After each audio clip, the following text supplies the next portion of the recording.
بسم الله والصلاة والسلام على رسول الله. ازيكم حبايبي؟ عاملين ايه؟ يا رب تكونوا بخير وبأحسن حال يا رب. يا رب تكونوا قضيتوا عيد حلو كده مع أهلكم وأخواتكم وأحبابكم، ويا رب يكون كان عيد سعيد عليكم يا رب.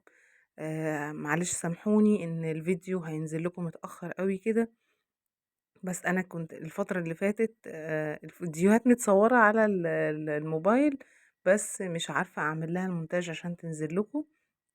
سامحوني واعذروني، إخواتي وحبايبي وأحلى عيلة في الدنيا وأحلى متابعين في الدنيا. النهارده إن شاء الله هنعمل الفتة مع بعض. شايفين بقى؟ بصوا الطبق الجامد ده حلو قوي وبطريقة سهلة وجميلة ولذيذة وطعمه مش عايزة أقول لكم بقى حاجة خرافة. معلش طبعا كلنا عملنا اللحمة وعملنا الفتة وزهقنا منها، بس معلش سامحوني مرة تانية إن أنا نزلت لكم الفيديو متأخر كده، وإن شاء الله مش هتحصل تاني. ادعوا لي كده يا رب، ربنا يتقبل منكم دعواتكم كلها يا رب ويحقق لكم كل اللي بتتمنوه. يلا هنسمي الله بقى كده. اول حاجه أنا طبعا معانا لحمه سلقينها، ومعانا الشوربه، ومعانا رز ابيض، ومعانا توم. وتعالوا بقى نشوف هنعمل ايه. اول حاجه بحب اعملها في الفته ان انا بخلي اللحمه مستويه يعني كويس، بس إلا حاجة بسيطة. ليه؟ لإن أنا بارجع أحمّرها تاني في معلقتين سمنة كده حلوين، عشان تبقى آخدة اللون الحلو، وكمان لإن أنا هاخد السمنة اللي أنا هاحمّر فيها اللحمة دي، وهاعمل فيها حاجة تانية، تمام؟ فممكن طبعًا الناس اللي ما بتحبش إن هي تحط بقى سمنة وتزوّد الفتة إن هي تقيلة، بس هي كده الفتة لازم تتعمل كده إيه، تبقى مليانة كده دسامة وجمال كده وطعم وريحة تقلب الدنيا. فالناس اللي مش بتحب كده ممكن نحطها في الفرن بشوية بقى فلفل أسود وملح كده، نخلّيها تاخد لون حلو في الفرن، تمام؟ بُصّوا اللحمة بقى هنا ما شاء الله أهي اللحمة بتاعتي أخدت لون كويس. هابهّرها بقى البهارات اللي طبعًا كل واحد بقى حُر في البهارات اللي هو بيحبها. أنا باحط فلفل أسود وملح وممكن أحط رشة قرفة خفيفة، بس أنا هنا ما حطيتهاش بصراحة، يعني أول مرّة في حياتي وأول مرّة هتسمعوها منّي على القناة إن أنا ما حطيتش حاجة في أكلة قرفة. تمام، حمّرتها كده خلاص، والسمنة دي طبعًا مش هارميها ولا هاجي جنبها ولا هاخلّيها حتى على جنب، لازم آخُدها أعمل فيها حاجة تانية تطعّم لي بقى الفتة بتاعتي. عندي هنا عيش أنا محمّصاه في الفرن من غير سمنة ولا زيت ولا أي حاجة، حمّصته كده وهو عيش سليم كده، عيش بلدي عادي خالص اللي هو الأسمر بتاعنا، و خلّيته لحد لمّا اتحمّص وأخد لون كده حلو، وهاكسّره حتت صغيّرة. أنا عشان الولاد عندي صغيّرين، فأنتم عارفين أنا ما باحبش مش هاحب العيش يكون حتت كبيرة، عشان بس وهُم بياكلوه ما يبقوش متضايقين إن هو إيه، فيها عيش كتير أو العيش ناشف عليهم يعني إن هُم ما يقدروش ياكلوه كويس، تمام، فهاكسّره حتت صغيّرة. وكلنا طبعًا كل واحد وراحته إن هو يحب بقى إيه، يخلّيه حتت كبيرة شوية أو إن هو يحمّصه في الفرن بمعلقتين سمنة كده وهو متكسّر. أنا باحب دي الطريقة اللي أنا باحبها بصراحة، ونزلت بيهم بقى في السمنة اللي أنا كنت محمّرة فيها اللحمة، هاخدهم بقى على البايركس أو الصينية أو أي حاجة أنا هاحط فيها الفتة بتاعتي، وهافرشهم كده في الأرضية، علشان أنا هاخد الطاسة يعني مطرح يعني أنا هاعمل كل حاجة في هي طاسة واحدة، عشان مش هنبهدل بقى الدنيا، مش عايزين نغسل مواعين كتير وإحنا في العيد كده، كل سنة وأنتم طيبين. ف هارجع تاني أحمّر فيها بقى إيه، التوم بتاع الفتة، وهاعمل لها بقى خلط كده بيخلّي طعم الفتة رهيب بجد، في حتة تانية خالص بقى. نزلت بقى بمعلقة توم كبيرة كده مهروس، طبعًا الفتة يعني توم وخل، تمام، فأنا باحط كمية توم معقولة كويسة، تقدري تزوّدي زي ما أنتِ عايزة، بس ما ينفعش الفتة تبقى بتوم قليل، هي لازم تبقى محتاجة يعني توم كتير، تمام.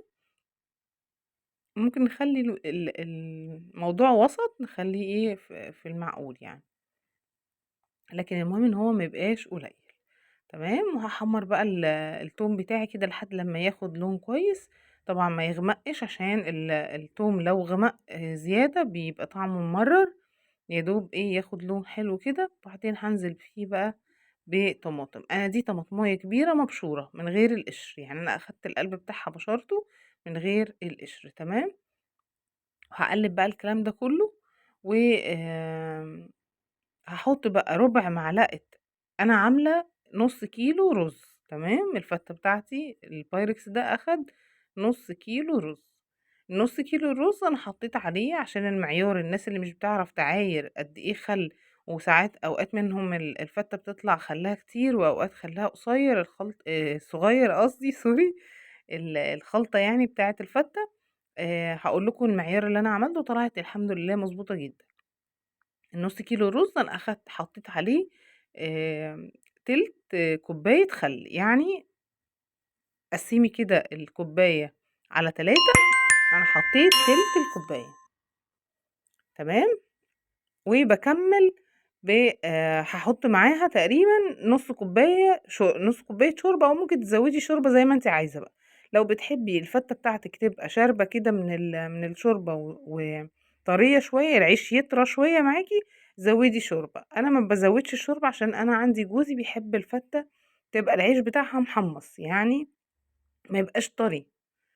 فأنا باحط نُص كوباية تِلت كوباية خَل معاها نُص كوباية شوربة، تمام. يعني أنا حاطة المعيار هنا كوباية إلا ربع، إلا حاجات بسيطة كمان، الخَل مع الشوربة، تمام. وبعد ما قلّبت بقى الخلطة دي كلّها كده ضبّطت شوية الملح بتوعها ودُقتها كده تمام، هانزل بقى باللحمة بتاعتي في قلب الخلطة دي. مش عايزة أقول لكم بقى طعم اللحمة بيبقى رهيب لمّا بيشرب من الخلطة بتاعة الفتة دي.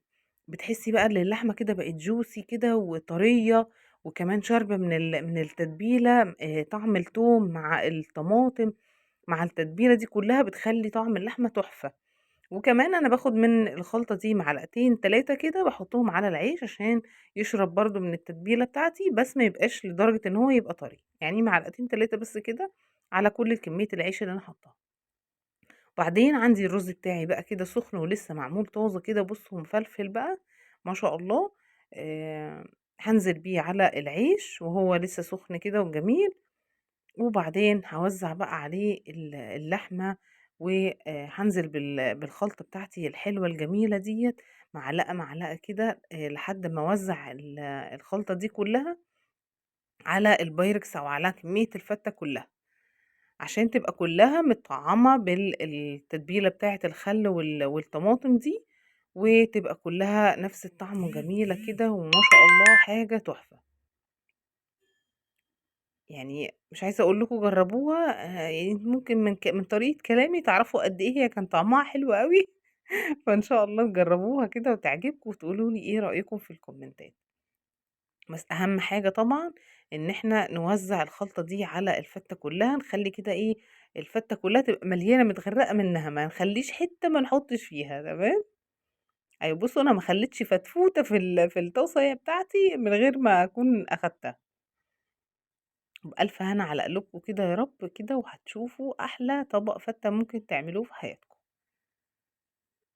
الناس طبعًا اللي ما بتحبش الطماطم في الفتة ممكن نستغنى عنها جدًا خالص، ما فيش مشكلة، ما فيهاش أي مشكلة خالص إن إحنا ما نحطش الطماطم في الخلطة. بس بُصّوا شايفين بقى بتدّي شكل وطعم وريحة ما أقولكوش، حاجة بقى عظمة، عظمة، عظمة من الآخر. ويا رب كده يكون عيد سعيد عليكم وقضيتوه كده بأحلى الأوقات يا رب في وسط حبايبكم وأسرتكم. يالّا خلّصنا بقى الفتة واللحمة والحاجات دي كلّها، يالّا نعمل بقى كده إيه، حاجات تسالي كده نتسلّى بيها وإحنا قاعدين بالليل كده سهرانين في أي وقت بقى. عندِك بقى حبّة مكرونة مسلوقة كده في التلاجة مركونين ما حدّش أكلهم، تعالي أقول لِك بقى تعملي بيهم إيه. حطيت عليهم معلقتين أو 3 معالق دقيق وقلّبتهم كده من غير بقى ولا ملح ولا أي حاجة، دقيق بس ولا نشا ولا هو المكرونة، وحطيتها عفّرتها بالدقيق. أنا عايزة كلّها بُصّوا تبقى لونها أبيض أهو، بُصّوا شايفين؟ قلّبتها حلو كده عشان تبقى كلّها لونها أبيض، تمام. وهنعمل إيه بقى، هنجيب طاسة كده صغيّرة ونحط فيها الزيت، أنا مش عايزة الزيت يبقى عالي أوي ولا قليل. تقدري طبعًا المكرونة تسلقيها وتخلّيها بس تهدى شوية، يعني ما تبقاش سخنة عشان الدقيق ما يعجنش فيها، تبقى باردة كده شوية، وكمان هتبقى أحلى من ما تكون ساقعة عشان الدقيق هيمسك فيها كويس. يعني ممكن نسلقها في وقتها عادي، وممكن نستعمل بقى أي نوع مكرونة، سباكيتي، عُقَل، شرايط، أي نوع مكرونة. مش عايزة أقول لكم بجد طعمها رهيب.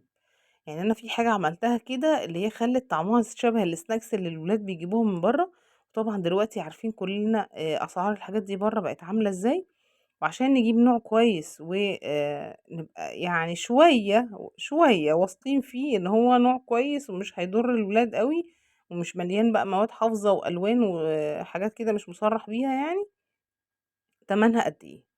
فدي حاجة مضمونة ونضيفة وجميلة وصحية وعملناها في البيت بإيدينا وما كلفتناش أي حاجة. حبة مكرونة مسلوقين، كنا ممكن محدش عايز ياكلهم أو هيفضلوا في التلاجة لحد ما ينشفوا وبعدين نرميهم، لأ احنا هناخدهم بقى نعملهم كده حبة تسالي محترمين.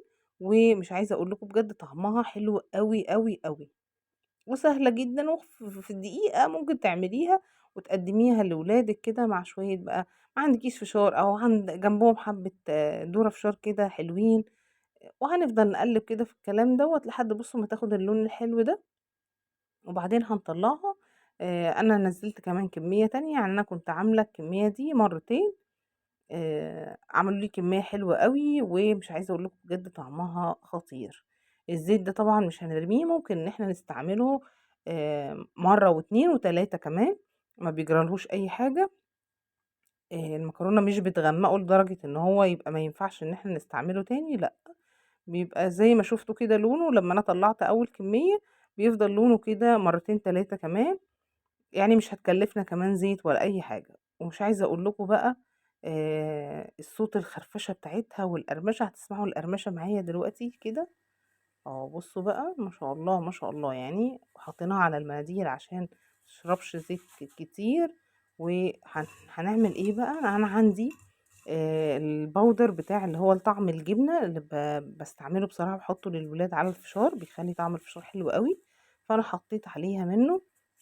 وهنقلّب بقى الكلام ده كلّه، ممكن نتبّل بأي توابل عندكم، حُطّي فلفل أسود، حُطّي كمون، حُطّي زعتر، توم باودر، أي توابل عندِك هتحبّي إن أنتِ تنكّهي بيها الsnacks دي، هتبقى حلوة أوي. واسمعوا بقى صوت القرمشة كده، شايفين اللون؟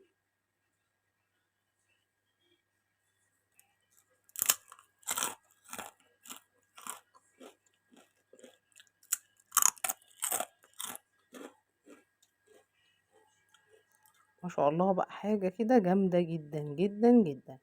جرّبوها وإن شاء الله تعجبكم، وهتدعوا لي بجد بعد كده مش هنصرف بقى مصروف قد كده كل شهر على الsnacks والحلويات اللي بنجيبها للولاد، هنعمل لهم كل حاجة في البيت بإيدينا، وأتمنى تجرّبوها وتقولوا لي رأيكم، والسلام عليكم ورحمة الله وبركاته.